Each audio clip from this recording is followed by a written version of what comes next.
Hi, this is Meg Rileys in Minneapolis, Minnesota, and you've joined us for another episode of The VUU. We'll start by having our regulars say hello and then introduce our special guest for today. Hi, I'm Joanna Fontaine Crawford. I'm in Austin, Texas. Hi, I'm Aisha Hauser, and I'm in Seattle, Washington. And I'm Michael Tino here in Peekskill, New York. Well, I'm excited about our guest today. I've known Scot Nakagawa.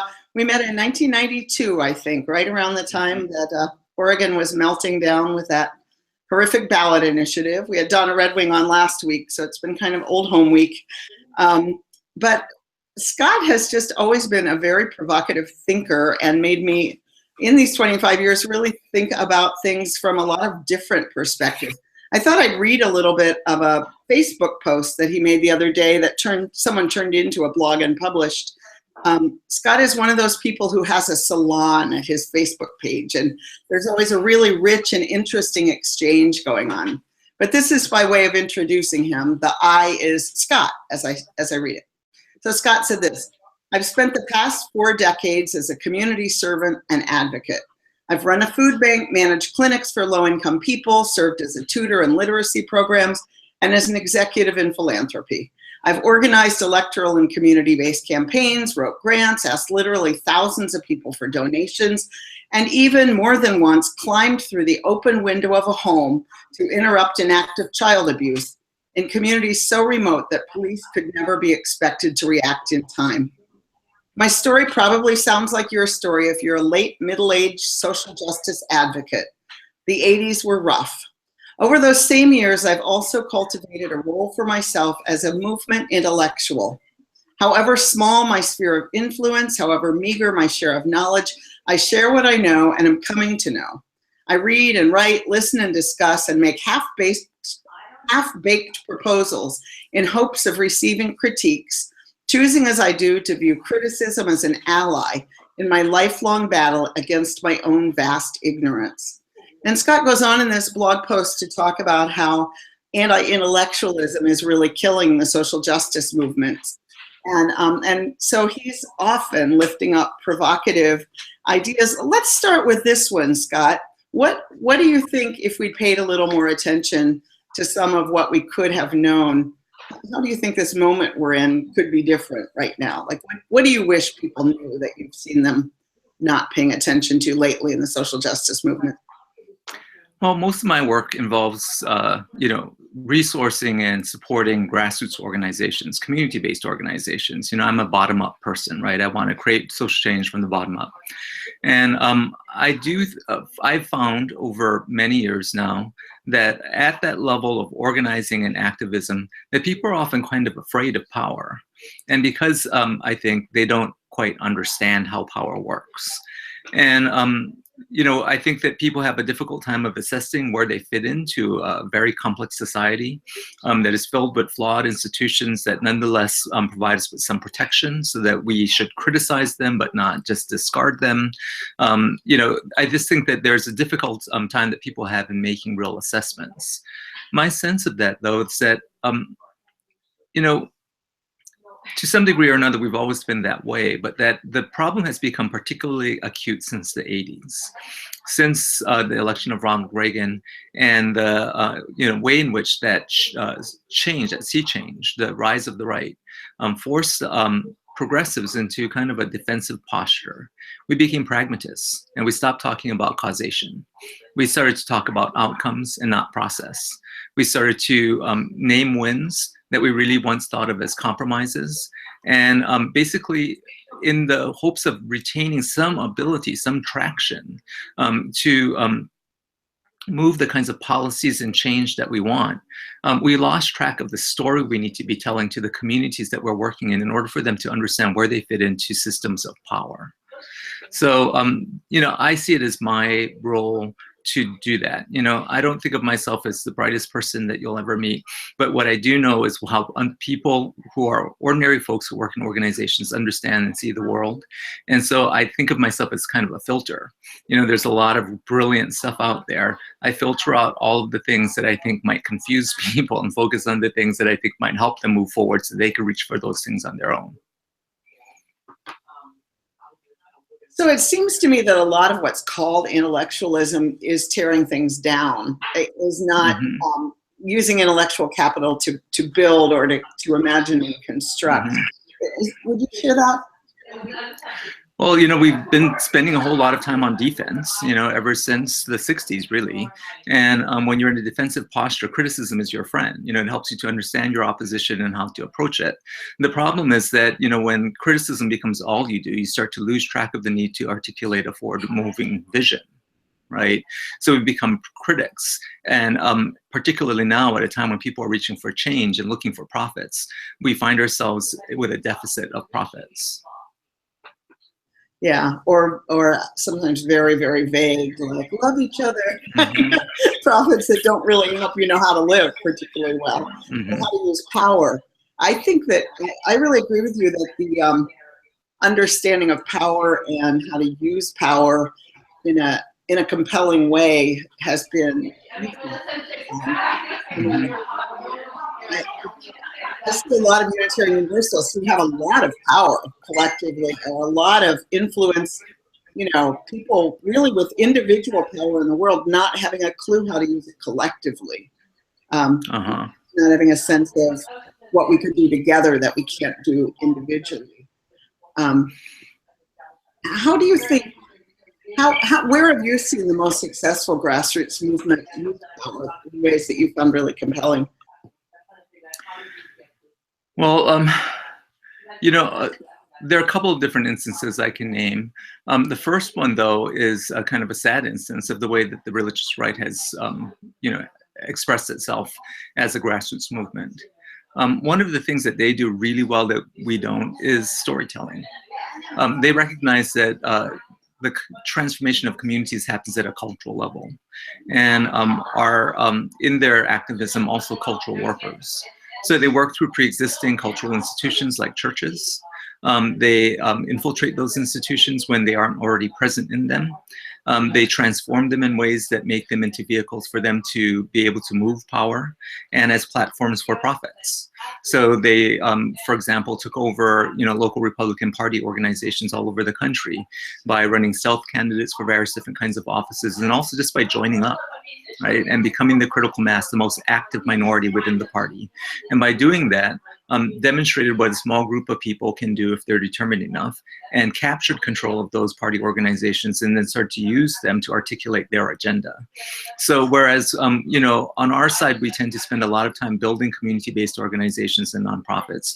What they did was they decided to simply take over those that already were rooted in communities and that people identified with, and then turn those institutions into vehicles for them to express their political agenda.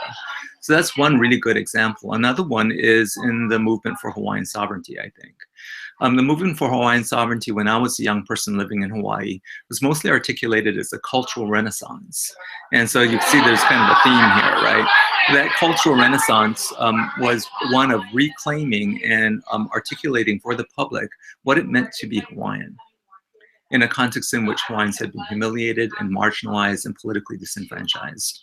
And by doing that, basically we're able to hold a mirror up to the community in which people could see themselves as something other than people living on their knees, but that saw themselves singing and dancing and speaking their own language and articulating a kind of politic that spoke to the deep yearning, the longing that people had to be able to understand themselves separate and apart from the gaze of the colonizer.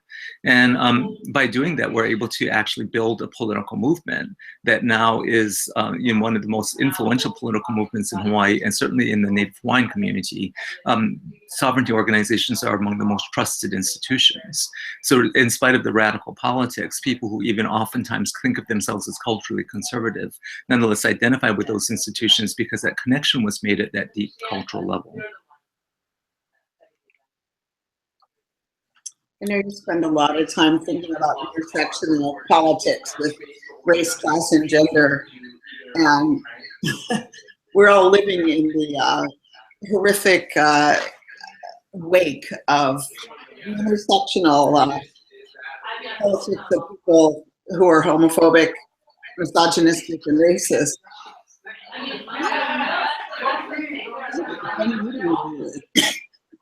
Sounds like they're having a fun meeting where you are right now. Yeah, I'm sorry. It is a little bit loud. Um, It's a movement. It's a meeting of very interesting people talking about what to do about Trump. Good. We'll be happy for you to go back to us and keep us informed. How do you think that we failed at that? I mean, you know, as a white woman, I was like, holy crap, I knew white women were racist, but I didn't think they'd vote for somebody who molest their children. You know, like, how do you see that the failure of intersectionality has really meant just such a loss of momentum for the left? How do you think we could do better communicating intersectional politics? I know you've been thinking specifically around race and class and how to talk about race with poor white people. I'm really curious about your thoughts on this. Well, I mean, it's kind of a complicated idea, but you know, I am completely, you know, just past and over debates about which is more important, race or class, gender or race or gender. You know, I mean, all of these different kinds of conversations that deal with gender, race, and class as separate but intersecting phenomena. Right. I actually think that all gender is raced, all race is gendered, you know, class is a gendered and raced experience. And so when you see, for example, what happened in this past election with a minority, but nonetheless the most well-organized minority winning the White House on the basis of a highly, you know, specific and clearly articulated bigoted agenda, I think what you see is people basically reaching for power through a kind of way of talking about the economy and their experiences of being marginalized within the economy through avenues of culture, right? And really addressing it through going down the avenue of gender, going down the avenue of race, and not necessarily talking specifically about capitalism, but basically telling a story about capitalism and their rejection of it. And so, you know, I think that, you know, we waste a lot of time trying to figure out which of those things we should be focusing on more, you know, whether it should be class, which is race. And so when we talk about class without talking about race or gender, we're really talking about white male class, or talking about race, which if we talk about race without talking about class and talking about gender, we're really talking about middle class male race, right? These kinds of debates need to go away, and that we need to really start to understand that capitalism, which is at the center of all of this, is basically a, you know, socially unified whole that articulates itself in the lives of people, in the way we experience freedom or unfreedom in terms of gender and race and other forms of, you know, and other ways we understand ourselves in terms of our identities. So with that, I think that, you know, in terms of talking about race with white people, I think we really need to start to recognize that, first of all, when we talk about white people, we're talking about a large mass of people. And we often talk about them as though they're one person, right? As if they're a monolith. And worse than that, we often talk about them like they're monsters, right? That kind of demonizing and that kind of, you know, singularizing, making something that is complex into a overly simplified whole, has the effect of invisibilizing people and making them feel as though they're being erased. And so when we talk about race and we talk about white people in that way, I think we often make white people who are struggling, who are suffering, who don't feel for whom white privilege is not articulated in terms of economic benefit, we make them feel erased and as if they don't matter. And it invites a kind of a contest, right? Is it race or is it our experience? Why is it that liberal elites seem to be talking about race all the time or gender all the time, but they're not talking about us, right? So, you know, it invites this sort of producerism, is what people who study the right wing call it. It's kind of a big word for basically, you know, this whole makers and versus takers meme. This idea that basically liberal elites are giving away the posterity of hardworking white people to minority groups in order to be able to manipulate them, to give them their votes so they can seize power in a way that is against the interests of white working class people, right? So, you know, I think that we need to start to rethink how we talk about race with white people and start to think about what their real issues are and then leverage upward, right? So, when you're talking about poor white people, I worked in Appalachia for a while, and you see the kind of suffering that people are experiencing. That suffering is the result of capitalism, which is a racial formation as much as it is an economic one, right? In fact, I think of it as a cultural formation that articulates itself in terms of economics and gender and race. And so people, need to be able to see that we recognize their suffering, and that, and then connect that suffering to a broader system of oppression that also marginalizes people on the basis of gender and race. And that's going to need to begin with generosity. I think a lot of what we see now happening in white anti-racist organizing, for example, begins with the very ungenerous place of talking to people about privilege and overestimating it. Right? When we overestimate privilege, we underestimate racism.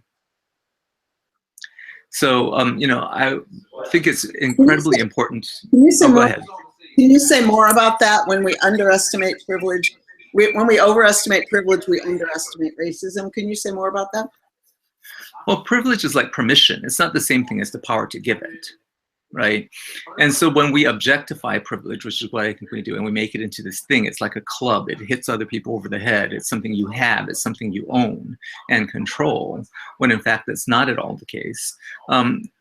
We exaggerate privilege, and and it starts to become understood by people as the same thing as power. When power is distinct, it's something quite different, right? Privilege is bestowed by the powerful on those that it is convenient to bestow privilege upon. So, white people, for example, are raced as they are, including Jews and the Irish and Southern Italians who were not once white, in order to maintain a majority. And in order for a tiny minority among that majority to exercise power. So the privilege of being white and being therefore excluded from certain kinds of oppression was bestowed upon those people in order to be able to exercise that kind of unjust power. After this election, for example, white Jews who have experienced white privilege, right, because Jews have been whitened in the United States, European Jews, suddenly in a moment saw that privilege start to evaporate, because this election was won by the Trump campaign on the basis of an anti-Semitic meme, right? That's the fragility of privilege. It's something that we make too much of, and when we do that, we underestimate the power that racism gives to those who are bestowing that privilege on people in order to maintain that power. So I want to jump in with a question. Did you see a couple weeks ago, the article about doing away with identity politics written by a white man in the New York Times? I don't remember his name. But what was interesting is watching the backlash to that article I saw it mostly from women of color, pushing back against that. So it sounds like you are speaking to how to work through, around with identity politics. So I want to hear more about that. Well, it's not that I want you to pick a side, but do you think Bernie was on the right track in terms of saying, let's not talk about race? Because I know a lot of people are justifiably angry about that. Well, I guess what I would say to that is all politics is identity politics. When we don't name race, that's still about race, right? Like when I said, when we talk about class, for example, if we just say there are class issues, we're not talking about all people's class issues, right? We're not talking about the class issues that are faced by undocumented workers who live under Jim Crow immigration. We're not talking about the class issues suffered by people who are suffering under mass incarceration, which is Jim Crow criminal justice, right? Race is still class in the United States, and all forms of class are raced. And all politics is identity politics. I mean, if we didn't learn that from this election, we learned nothing, right? All politics is identity politics, and identity is the trigger all of the time, because we're all in the process of cultural formation and reproduction, right? We're all creating community together all the time, creating consciousness in the spaces between us, understanding ourselves relative to one another. And the primary way we understand ourselves is through identity. So whether your identity is normative and therefore doesn't need to be spoken in order to be expressed, or it's non-normative, like queers or people of color or women, nonetheless, it informs the way we behave. So anyone who says, you know, we need to stop talking about race is not paying attention to what's really happening around us. You know, the reality is, for example, with labor unions, right? Labor unions for the longest time were racist institutions, explicitly so.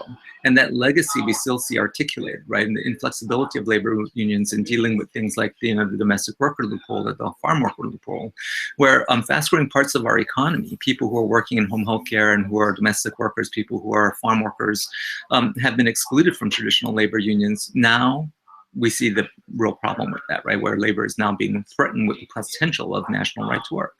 You know, these parts of the workforce that have been unorganized, we've conceded to basically Jim Crow immigration, right? And to mass incarceration. And it is now coming back to bite us. And the consequences are grave. Within the circles, you know, the very broad circle of those who are not supporters of Trump and feel the need to resist, to do things, there have been, you know, it seems like every day we're seeing another fight about tactics. How do we get the good, you know, from the critique without just freezing and feeling like, okay, we can't, you know, all we're going to do is fight each other. We can't do anything. Well, you know, I mean, we can't afford to fight each other, right? And at this moment, we are facing something quite different than we have in our politics before. You know, many people are saying, well, it's just more of the same, or maybe it's just a magnifying bad that we've already been experiencing. So they will cite, for example, the number of people deported by the Obama administration, which is a terrible thing, you know, and a crisis for people who are being targeted. But when someone like Trump promises to deport millions, that's a very different thing. And it's not just because of the harm that does, the number of people, the magnitude, you know, increase in the harm that's done, but because of the power you need in order to do that. In order to do something like that, you're going to have to eliminate some of the instruments and institutions of democracy that have prevented that from happening so far, and make room for authoritarian power, because that's what that takes, right? So when you're faced with something like that, fighting with each other is basically conceding to that power. So we need to figure out how to pivot from, you know, that kind of infighting and recognize that what these folks have done is really remarkable on the right. They have been willing to deal with the kind of ambiguity of coalition building, to accept differences and work together. For example, the Christian right in this election served as kind of kingmakers. You know, they went in the vast, overwhelming majority for Trump, who is a vulgar and not at all Christian individual. And so, you know, they did it though, because they were trying to move an agenda that is based on a set of moral principles that they have and also political power seeking, and really endorsed him and moved people to the polls on his behalf, in spite of the fact that he was everything they despise. You know, that kind of willingness to get along in order to accomplish the greater good, to recognize that what you view as the common good is more important than the sort of individual fights that we have. Not to give up on your individual agendas and not to give up on the specificity of our experiences and to bring them to the table, not at all. But to recognize that part of the work is accommodating all of that specificity, all of that diversity, right? And that the world we want is one that is ruled in, at least the world I want, by a plural democracy. And plural democracy requires us to be able to get along with those with whom we disagree, right? Those we have thought of as our enemies belong within the context of a plural democracy. To concede to anything else is to concede to authoritarianism, right? So I would say, you know, we should start to model that now. We should start to practice it now. We need to start to practice democracy in action now in order to condition ourselves to be the kind of people who can lead in a world like that, or we will never have it. What would you say practically that means? We need to start practicing a pluralistic democracy now. What would that mean? Well, I think that we need to stop, you know, this is going to sound like a really complicated way of going about this, but I promise you will get somewhere. On the side of people who have been, you know, opposed to racism, for example, what it means is that we need to move past anti-racist reductionism. And by that, what I mean is to reduce everything to race, as if race is just hate and harm, right?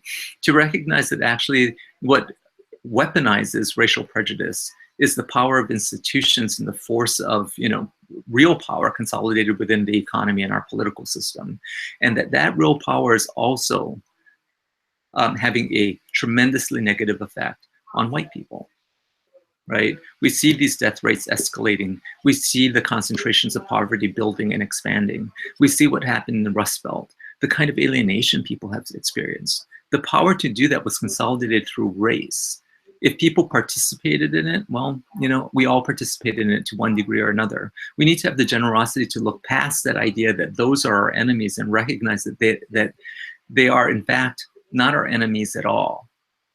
That the other side of racial demonization is to demonize those who have been mobilized in order to articulate the agendas of the powerful people who benefit from that kind of demonization.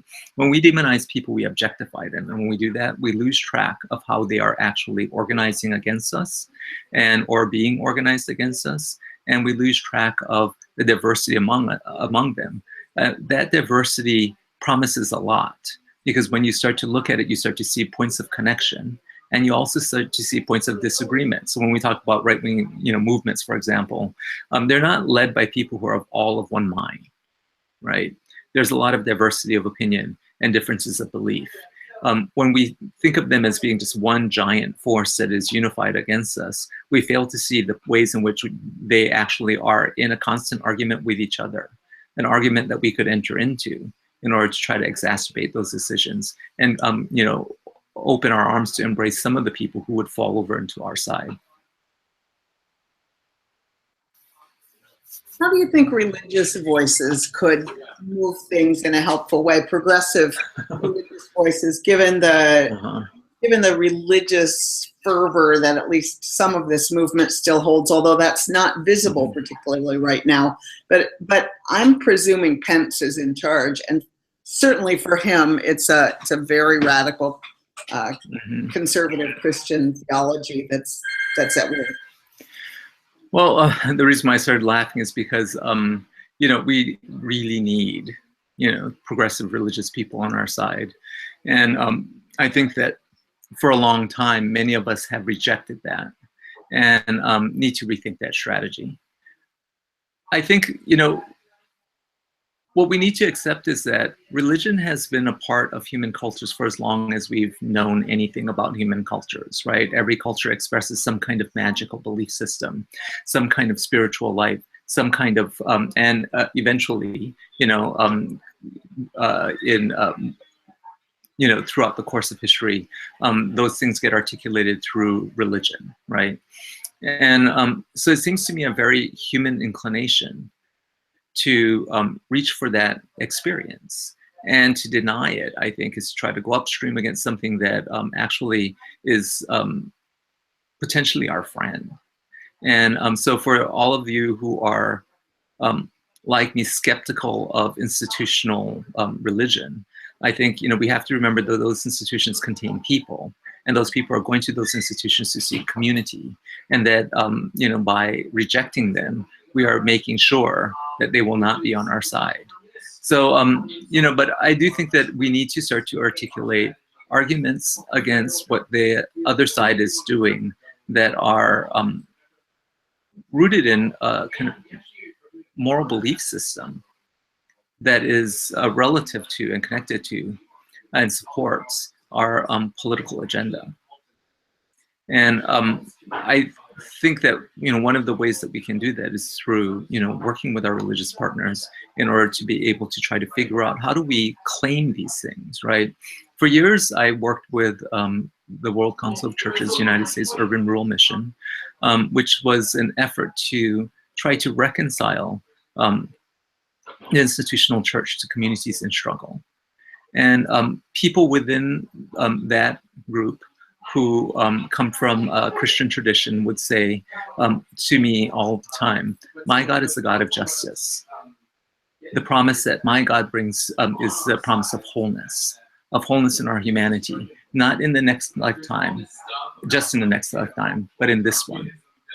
And I think that that attitude really, really helps us, because people are seeking that kind of wholeness. People feel isolated. People feel like they've been left out and left alone. And you know, we need to be able to figure out how to embrace them and create a living revolution, one in which people can see themselves not just from election cycle to election cycle, but every day, which means building the kind of cultural cohesion between people that's necessary for them to be able to articulate the values of the movement in everything in their lives all of the time. And religion is one of the ways many people do that. And we need to view that as a completely legitimate articulation of one's you know, way of understanding one's relationship to the world, and start to reach out. Scott, you talked earlier about sort of inserting ourselves in the debates that are happening on the right, and I'm wondering if you see a particular opportunity or place for I'll use the term liberating religious traditions. It's one that Rebecca Parker brought to us last week on The View, but a particular place for those religious traditions that see themselves as part of work for liberation and justice in inserting themselves in those debates. Well, you know, I think that you know, drawing from my experience working with the Urban Rural Mission, you know, one of the things that people would say to me is that the Gospels are the story of Jesus and culture is the story of communities. And those two stories have been at odds with one another too often, right? And so I think one of the things that we need to do is start to articulate, you know, the kind of Christian belief systems in ways that are, invite reconciliation with communities. I think that there's the possibility of appealing to the base of the Christian right, even if maybe not so much to the leadership, you know, and to start to, you know, basically talk in terms that people understand about the issues that we represent through our religious partners in order to try to split their base. I think at the leadership level, you know, there are a lot of different things. I think that the Christian right, for example, is not at all necessarily the friend of other elements of the right, particularly paramilitary organizations and others who are articulating a more explicit white nationalist agenda. And I think that we need to make that really clear by helping people to understand exactly what that agenda is.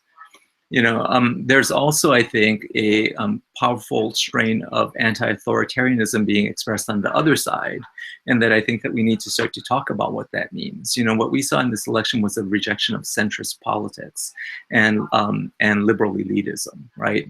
Both on the right and the left, actually, and kind of reach for something other than sort of kind of traditional liberal solutions to problems. We saw a rejection also of big government, which is ironic because I think that Trump doesn't necessarily represent the kind of, you know, small government right-wing politic that we've become accustomed to, and authoritarianism, both perceived and real. And so, you know, I think that there are many different currents like that that run through all of the different parts of the right that at the level of the base that I think aren't being answered by the leadership. And so people are basically rejecting and then opting for other, basically, you know, voting in the category other, as opposed to specifically choosing, for the most part, their agenda.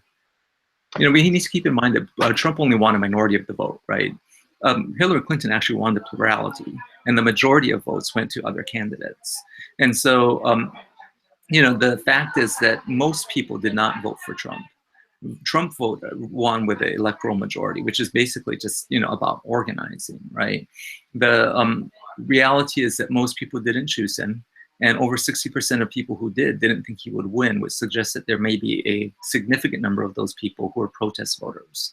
And we see already that many of them are starting to experience some buyer's remorse. We need to encourage that kind of buyer's remorse by giving people the opportunity to pivot away from Trump and make that a heroic act, as opposed to force them to play the goat and, you know, like admit with shame what they did, right? So we have a question from the live audience that are watching right now, asking for you, and it was my question as well, for you to share concrete examples of coalition building. Where do we start? Because everything you're saying is on point. Where do we begin with reaching out to folks who, as we've learned, aren't on our Facebook feed because they're, you know, divided? So where do we begin?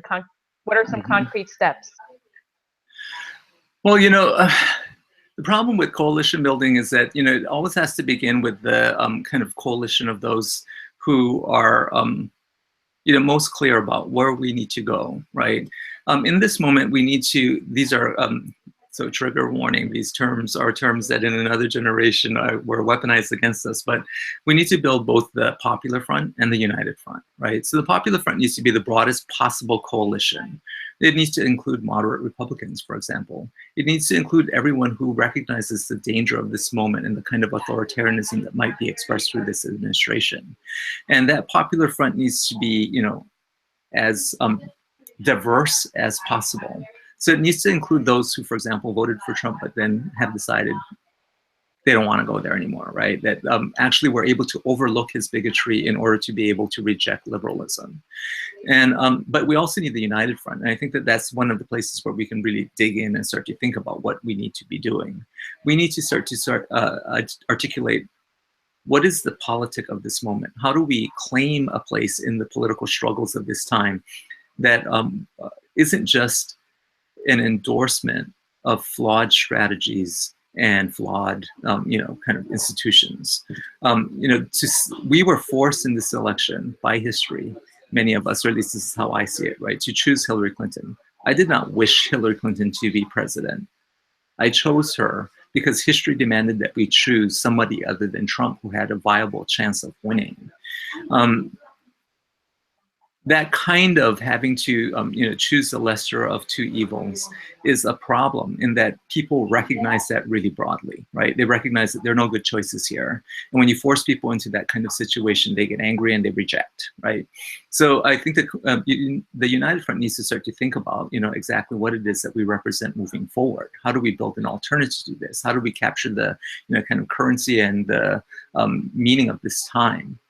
I, say this often to people, but neoliberalism is just late capitalism.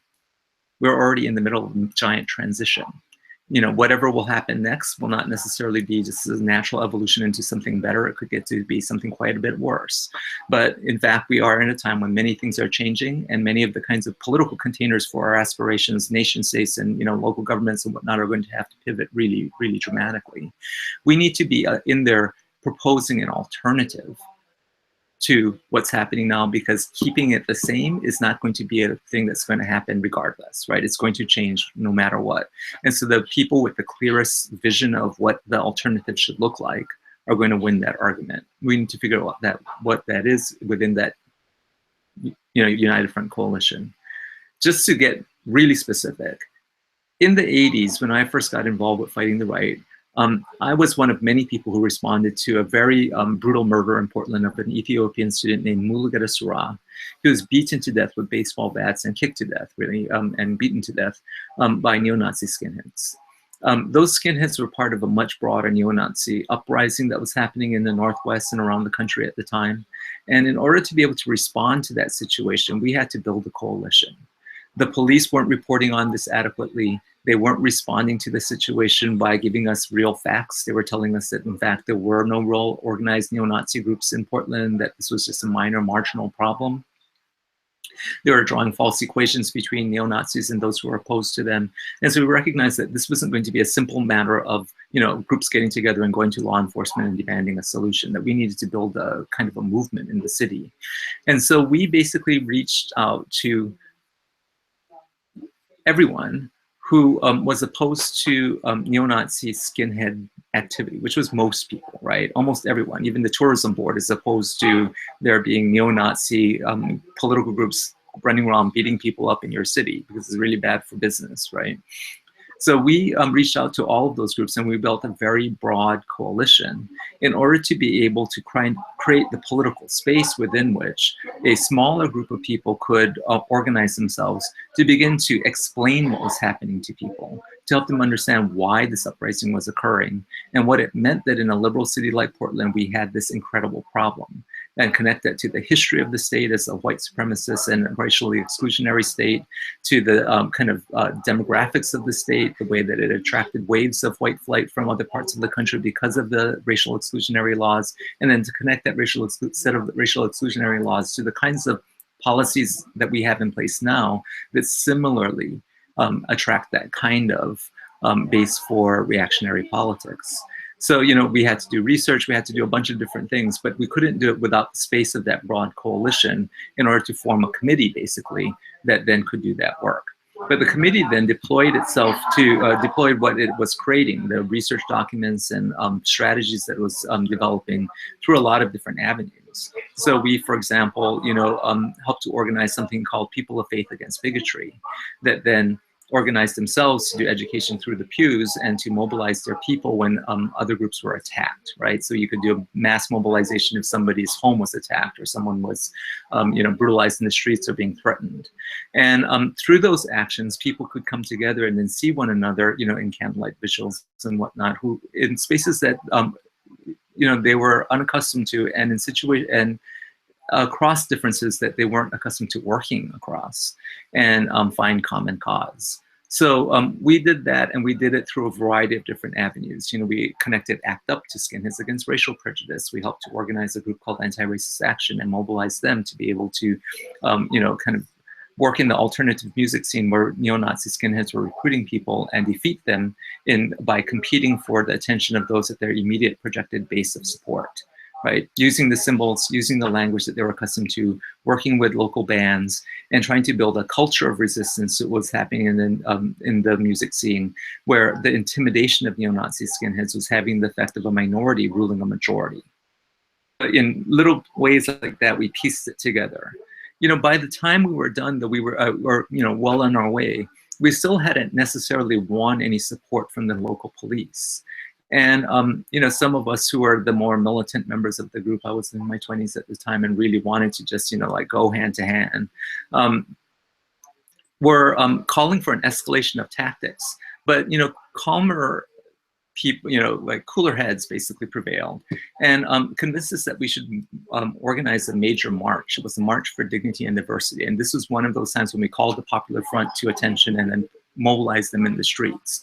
And by doing that and, you know, publicizing it in the media, we basically created the room for city leaders like the mayor and members of city council to be able to pivot. So they weren't choosing between this group over here of, you know, left-wing anti-racists and this group over here of neo-Nazi fascists, but they could choose another position that allowed them to be able to articulate a position on the part of city leadership that then would open the door to police reform in the city of Portland. That's really helpful. Really helpful. I know, Scott, that you have to get back to your meeting. I so appreciate your time to be with us. As always, I feel like you just did 2 hours worth of stuff in 45 minutes. Well, thank you for having me in. Yeah, thanks for very much appreciate this. Absolutely. Thanks. Bye-bye. All right, y'all take care. He's been like that since I met him. We had some questions coming in from viewers that we thought we'd wait and talk about with Scott gone, because as you notice, religion isn't his primary world. He primarily organizes the left, and the People of Faith Against Bigotry, which a group that I've worked with out there in Oregon, very strong. I mean, he put that together strategically because it needed to be there, but not because that's his natural home. So somebody asked, and I don't know if it's the same person that said, in my rural red area, folks are mobilizing with fragility being expressed, but this is an opportune moment. And then I think a different person said, I'm in the backwoods and religion here is Bible hate. How do you suggest opening communication in areas such as this? Joanna, you've been in Texas a while. Let's have you start with that one. Well, actually, I have to say, one of the big things that I learned from you, Meg, when you were sitting in a dentist's chair. I don't know if you remember this, and that is the power of changing the question. And for those who don't know the incident I'm talking to, I believe it was a hygienist who was working on your teeth, and it was starting to veer into she was obviously very conservative religiously, and it was starting to veer into that. And Yasser Arafat was the Antichrist Yeah. Which was odd, but anyway, that's where. And you stopped it by saying, what do you love about your church? And that just changed the conversation. And I think that's a big part is, you know, if it's issues of, you know, like, don't dive into the you know, issues of anti-LGBT or things like that and expect to have a positive outcome. You know, change the conversation. And I would say one of the things that every day I'm trying to make this more and more of a spiritual discipline is to respond to things with loving curiosity. And I got to give kudos to Reverend Jake Morrill, who, if you follow him on Facebook, he has a wide range of friends, and you'll see him do this just all the time. You know, this whole idea of an ethic of loving curiosity. Michael, you've been a gay man for a long time. Certainly, we who are queer have experienced what are called the clobber passages of the Bible very directly and personally in our lives. What have you found ever to work? So, you know, I think that in my experience, useful conversations have often been around, especially with, say, conservative Christian people. For example, you know, I love this idea of curiosity and loving curiosity, but it's sort of like the loving curiosity I have sometimes is what kind of world do you think Jesus would want? Right? So your understanding of Jesus's teachings, what kind of world do you think Jesus would build? And I've had some really lovely conversations about that, because it really, you know, those I've never heard them referred to as the clobber passages of the Bible, but I know exactly the ones you're talking about, Meg. None of them are ones that Jesus actually said, right? So none of them come from the parables of the Gospels, for example. You know, one or two of them come from Paul, and one or two of them come from the Old Testament, the Hebrew Scriptures. So, you know, when we start thinking about, you know, what does it mean to live the lessons of Jesus's parables, for example, it's hard to justify trying to build a society where people are excluded, right, or where we define who we hate, right? Because it's so, like, not what he was about. So, you know, at least, even if we don't agree on what Jesus actually taught in those conversations, they've been interesting conversations that tell someone, hey, this queer Unitarian guy actually thinks about Jesus sometimes. And if that's the lesson I plant in people's brain, then that's okay too. Yeah. You know, I think going to values, which both of you have said in different ways, is extremely helpful. And in a way, you know, asking someone what they love about their church is asking them about their values. Asking them what they think Jesus would do is asking them about their values. Really, I think stating our values clearly is, I think, is really helpful. I know with standing on the side of love and just the whole concept of love, what community doesn't think that's their value? Whatever they're doing, that's what they think is their value. So if you can get to a place, and, you know, this deep canvassing work is all about getting people to share, you know, their values about what kind of community do you want? What do you think it would look like if we were safe? What do you know? And I think what Scott said about separating from leaders from followers is really important, because Sharon Welch, who's a good friend, who's always reading all the theory and telling me about it, which I love. I tell her the meetings I go to, and she tells me the books she's read and all the theory, and we're a great pair. And there's a new thing out about, conservative versus progressive values, which quotes Durkheim and all these people. I tried to read it and then said, just tell me about it.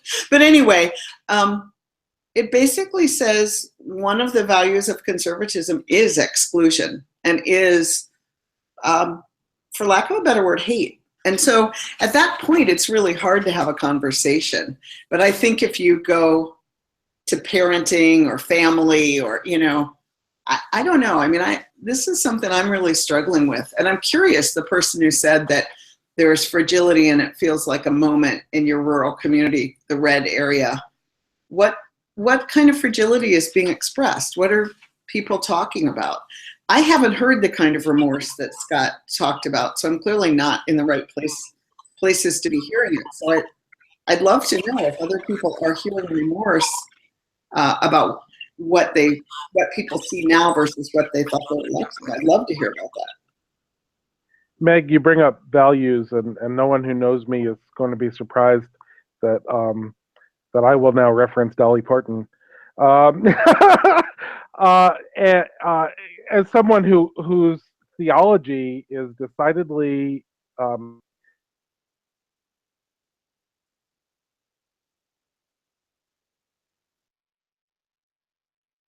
notion that God loves everyone. Because that's what she was taught in her evangelical Christian upbringing, that God loves everyone. And so she's been very open about saying God loves gay, lesbian, bisexual, transgender people. And so that's what I'm called to do. And she says that as someone from the mountains of rural eastern Tennessee, and not as someone brought up in a liberal religious tradition, or in a city, or any of these things. Yeah, I think going to the personal and being willing to listen to someone, I think that's where we go, is if we can get away from, just statements and opinions. And one of the things, I've said this before, like, throw out the elevator speech and give your testimony and listen to the testimony. This is a thing in evangelical worlds where people will actually say to you, can I give you my testimony? And their testimony is never about creeds or history or even positions. It's, here is what this religion has done in my life. And I think that when we listen to those, most of the time we can find something that we can connect with. I have a one of my friends, white friends from the Northeast. I'm her only Facebook friend who supports Black Lives Matter, and so over the last year, every now and then I'll post something, and she'll send me an inbox and say, "I don't understand this. Help me understand. You're my only friend who supports this group." So, sometimes she will definitely ask me questions where I'm like in physical pain, but I absolutely stay engaged with her, because she's definitely trying. And so when she sends a question like, I don't understand white supremacy, I don't see it, so give me an example. And I'm like, I don't know that I can inbox you on Facebook examples of white supremacy if you don't see it. So, however, I do, she's a farmer, she loves animals. So I know she had, there's something, we love dogs. So I try to say, well, here are some articles I would suggest you read, and I see that you adopted another dog. I mean, to keep the relationship, because if I'm her one and only friend out of the few hundred she has, that is, I guess in her mind, radical, I don't want to lose that connection, because then we're in our bubbles, right? And that's not, I think that's part of why we got where we are. Well, speaking of that, Shauna Foster's asked a couple questions. First, do you feel the left loves a good critique more than they do actually seizing political power? And then as a follow-up, what should we do about that? Clearly she thinks that. Loving a good critique instead of actually seizing power. How can we move people away from ideological purity towards practical means of changing our world, especially in politics? Well, I think the time's just going to make us do that, you know? I mean, I just think the time's going to just, we're not really going to, there's not going to be purity to be found. So we're going to be grateful for anything we can move.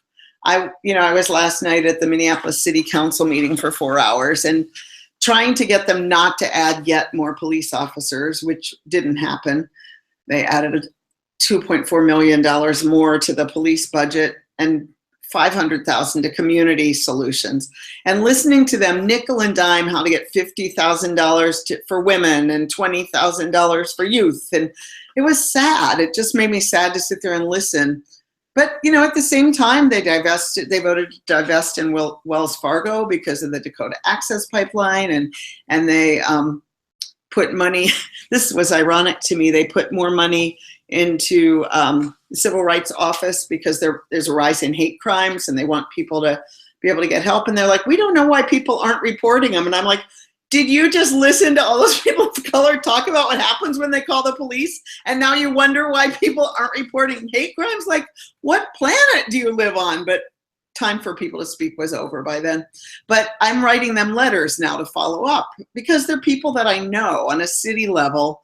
You can get to know the people and they know, oh, there she is again. Yep, she's the one who said this last night. And so for me, building those kinds of relationships with the people who have the votes on my state level, on my city level, you know, I'll do all the petitions and the calls, but, you know, whatever. On that bigger level, I'll do it, but whatever. But personally, my own mode right now is anything that people are doing that has them moving at all is good. To me, the enemy is being in bed with Cheetos, you know, and or alcohol or whatever it is we take to bed with us when we're under the covers. So I'm involved with the vote recount, which a lot of lefties are mad about. It's not perfect. I don't love Jill Stein, and you know what? She's doing a vote recount. I'm right there with her. I'm going to be there because 11,000 votes in Michigan when they hadn't even counted the absentee votes, you know, it's a long shot, but it gives me something to do right now that I can fight right now. And as well as, you know, our city, 30 churches have stepped up to be sanctuary churches now. And I mean, there's stuff to do now, and none of it's perfect. None of it's going to solve it. But to me, any little thing we can find is, and working with it, we get to know people, we get to love them and hate them and be in relationship and be irritated by them and all of the human stuff. That to me is how we're going to make it, is connected to one another. Someone want to take this other question that came in? So I see the question is, do you worry that and I'll put this one to you, Meg. Do you worry that being a constant advocate makes policymakers associate ideas with a particular person instead of the general public? I've never worried about that. Power. I wish. Yeah, that's Meg Rileys' idea. No. I'd love if more UUs had that kind of power, frankly. I think I think grassroots movement and momentum is going to be critical to anything we want to have happen right now. I wonder if that question actually speaks to to go full circle, what Scott started with. We're afraid of power. Like, there's nothing wrong with that. The right absolutely loves having cults of personality of who takes a issue and runs with it and becomes the point person. But it's an interesting full circle question. It's like, actually, what's wrong with that? I would love to be there goes Aisha Hauser fighting for diversity, woohoo, you know, or there goes Meg Rileys. Well, that's just Aisha Hauser who thinks that. Yeah, I mean, that's like, isn't that an interesting, to me, it's like, oh, that's us being afraid of power. Yeah, or else we misunderstood the question completely. Anyway, it's been lovely to be with y'all. Next week we have Black Lives of UU coming in. They've always got interesting, compelling stories to tell and things to catch us up on. In the meantime, some people I know are embracing this theology of hopelessness, and if that's working for you, work with it. Whatever keeps you putting one step in front of another. I'm mining for hope each morning on Facebook. just because I have to. That's me. So yeah, keep moving, keep alive, keep awake. See you next time. Thank you. Bye. Bye all.